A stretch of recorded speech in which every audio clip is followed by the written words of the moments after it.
माह मुबारक रमज़ान का महीने का क्या कहना दोस्तों। फलाही इसको कहता है नेकियों की बैलेंस बनाने का महीना।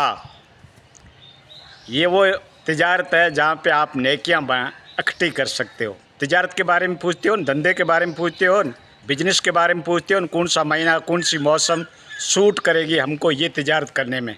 तो दोस्तों अगर आप नेकियों के तलबगार हो, खुदा की रज़ा को चाहते हो, अल्लाह को राज़ी करना चाहते हो, तो रोज़ा अल्लाह के वास्ते है, अल्लाह की मोहब्बत की खातिर है।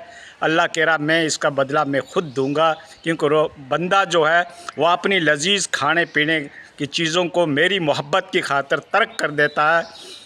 तो रोज़ा की बहुत बड़ी अहमियत है दोस्तों। माह मुबारक रमज़ान का महीने का क्या कहना। आपने इसके फ़ज़ाइल, इसकी रहमतों के बारे में खूब सुना होगा। आज फलाही आपको चंद एक फ़िक़ही मसाइल पेश करेगा जो आवाम नास के अंदर मशहूर है।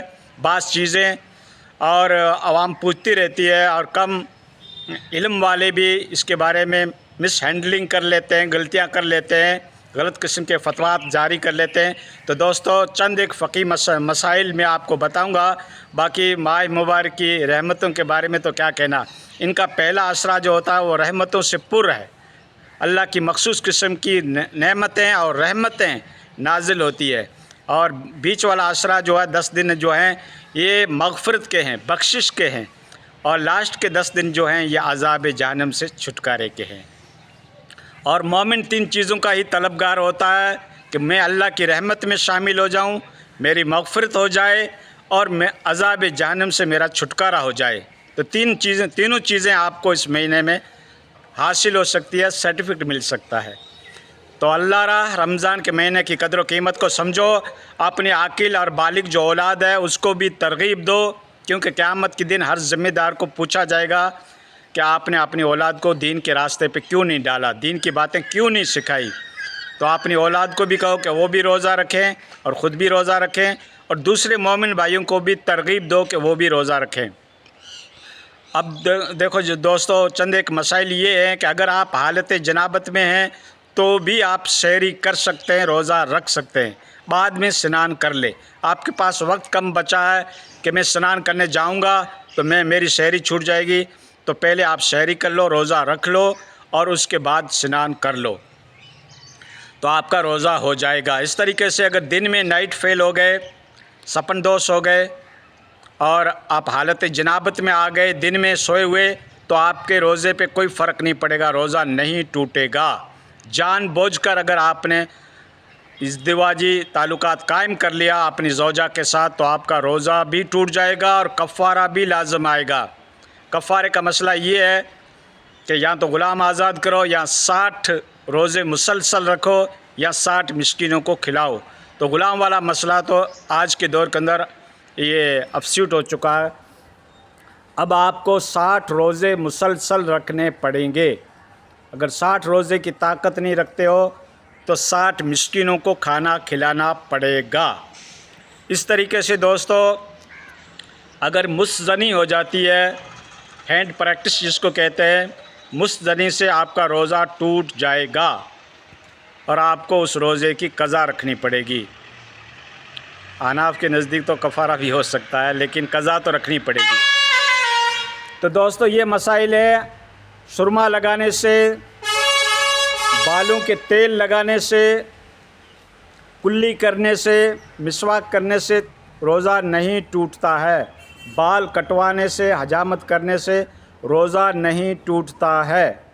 अपना थूक अगर तुम निगल जाते हो, चाहे दिन में 10 बार निगल जाते हो, उससे रोज़े में कोई फ़र्क नहीं आता है, रोज़ा नहीं टूटेगा। जो बाज़ लोग बार बार थूकते रहते हैं, अपना थूक निकलने से कोई रोज़ा नहीं टूटता है। इस तरीके से अगर आप कुल्ली करते हैं, आपका हलक, आपका मुंह अगर उससे तर है, वो पानी अगर आप निगल जाते हैं तो उससे रोज़ा में कोई फ़र्क नहीं आएगा। इस तरीके से अगर आप सफ़र के अंदर हैं तो रोज़े की क़ज़ा कर सकते हो, बाद में आपको रोज़ा रखना पड़ेगा।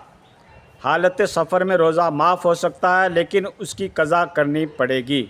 या महलिक किस्म की बीमारी है, ऐसी बीमारी है कि आप रोज़ा रखते हो तो आपको तकलीफ़ होती है, रोज़े को बर्दाश्त नहीं कर पाते हो, तो आपको रोज़ा माफ़ है لیکن اس کی قضا بعد میں کرنی پڑے گی۔ لیکن ایک مسئلہ یہ ہے آج کے جدید دور کا کہ کسی کی ڈائبٹیز ہے، شوگر کی بیماری جس کو کہا جاتا ہے وہ ہے، اور آپ روزانہ انسولین لیتے ہو یا دوائی لیتے ہو یا روزہ رکھتے ہو تو روزے کو برداشت نہیں کر پاتے ہو، تو اس صورت میں بھی آپ کا روزہ معاف ہو سکتا ہے، آپ کو روزے کا فدیہ دینا پڑے گا۔ کہیں گے یہ مول صاحب کوئی نیا مسئلہ بتا رہے ہو، کیا شوگر والے کو روزہ معاف ہے؟ روزہ معاف نہیں ہے دوستو، بات کو سمجھنے کی کوشش کرو۔ آپ سے اگر ممکن ہے تو آپ روزہ رکھیں، چاہے آپ کی شوگر ہے تو بھی روزہ ضرور رکھیں، لیکن اس قسم کی شوگر ہے کہ آپ برداشت نہیں کر پاتے ہیں تو الدین یسر، دین آسان ہے دوستو، دین مشکل نہیں ہے۔ یہ نقلی ملاؤں نے اور عوام الناس نے اس کو دین کو مشکل بنا دیا، باقی دین تو آسان تھا۔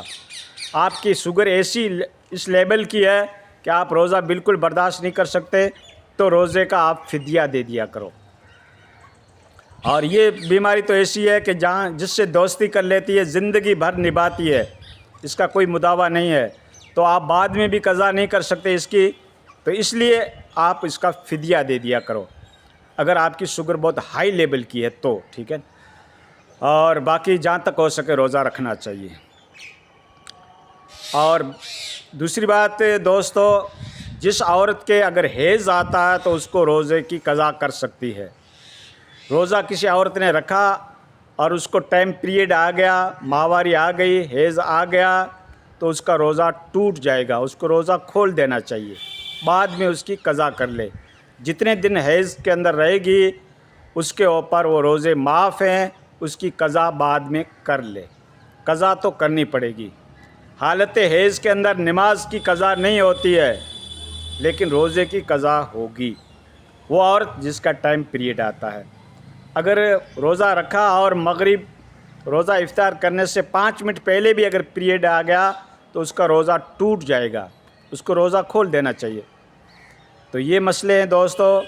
باقی جو روزے کی نیت جو ہے آپ دن میں بھی کر سکتے ہو، زوال سے پہلے اگر آپ نے کچھ کھایا پیا نہیں ہے تو، ہاں کچھ کھایا پیا نہیں ہے، آپ نے سحری نہیں کی یا آپ کی آنکھ نہیں کھلی، اب دن نکل آیا تو اب بھی آپ روزے کی نیت کر سکتے ہو۔ تو یہ چند ایک مسائل تھے روزے کے جو میں نے آپ کو بتا دیا۔ اپنی عورت کے ہاتھ لگانے سے یا ان سے کوئی دل لگی کرنے سے یہاں تک کہ بوسہ لینے سے بھی روایتوں میں آتا ہے کہ روزہ نہیں ٹوٹے گا جب تک انٹر کورس نہیں کیا، اور انٹر کورس ہو گیا تو پھر تو کفارہ بھی لازم آئے گا۔ تو یہ ہے، جہاں تک ہو سکے بچنے کی کوشش کریں، جوان آدمی کو بچنا چاہیے۔ تو دوستو چند ایک یہ مسائل تھے روزے کے جو میں نے آپ کو بتا دیے۔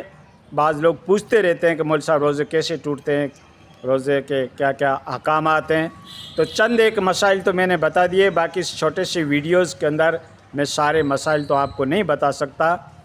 اور باقی رمضان کا مہینہ ہے، اس کا تو کیا کہنا دوستو، یہ رحمتوں بھرا مہینہ ہے، برکتوں بھرا مہینہ ہے، اور نیکیوں کا بیلنس بنانے کے لیے ہے، اور اللہ کی رضا کو حاصل کرنے کا مہینہ ہے۔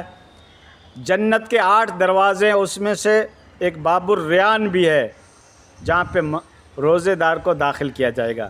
روزے کے بابت اللہ تعالیٰ نے جنت کا ایک مخصوص دروازہ رکھا ہے جس کو باب الریان کہا جاتا ہے، جہاں پہ روزہ رکھنے والے اس دروازے سے جنت کے اندر انٹری کریں گے۔ تو دوستو روزے کی بہت بڑی فضیلت ہے، یہ اسلام کا 5واں رکن ہے۔ کلمہ، نماز، زکوٰۃ، حج اور روزہ۔ روزہ جو ہے یہ اسلام کے 5 استمبھ میں اس میں سے ایک روزہ ہے، ٹھیک ہے نا۔ اسلام کا پورا انفراسٹرکچر، یا یوں کہو کہ اسلام کی پوری عمارات ان 5 رکنوں پہ رکھی گئی ہے۔ کلمہ شہادت، اللہ کی گواہی دینا، توحید کو بیان کرنا، اور نماز، اور پھر زکوٰۃ، حج اور روزہ، یہ 5 رکن ہیں اسلام کے۔ تو ان 5 رکنوں میں سے ایک روزہ بھی ہے۔ خود بھی روزہ رکھیں، دوسروں کو بھی ترغیب دیں کہ وہ بھی روزہ رکھیں۔ روزہ افطار کرانے کا بہت بڑا ثواب، روزہ رکھوانے کا بہت بڑا ثواب۔ اس طریقے سے دوستو ماہ مبارک کی ایک ایک گھڑی، ایک ایک ساتھ، ایک ایک لمحہ रहमतों से भरा हुआ है, बरकतों से भरा हुआ है। कुरान की तिलावत करें और तस्बीह पढ़ें, अल्लाह का ज़िक्र करें, सुभान अल्लाह, अल्हम्दुलिल्लाह अल्हम्दुलिल्लाह, अल्लाहु अकबर, या वासिअल फ़ज़्ल इग़फ़िरली। दूसरी बात दोस्तों, मसला ये है कि आप जो आपके इलाके का टाइम है उसको फॉलो करें, उस टाइम के ऊपर आप चलते रहें। जो शहरी का टाइम है, आजकल हर इंसान के पास घड़ियां हैं, हर इंसान के पास मोबाइल है, तो टाइम के ऊपर रोज़ा रखें और टाइम के ऊपर रोज़ा खोलें।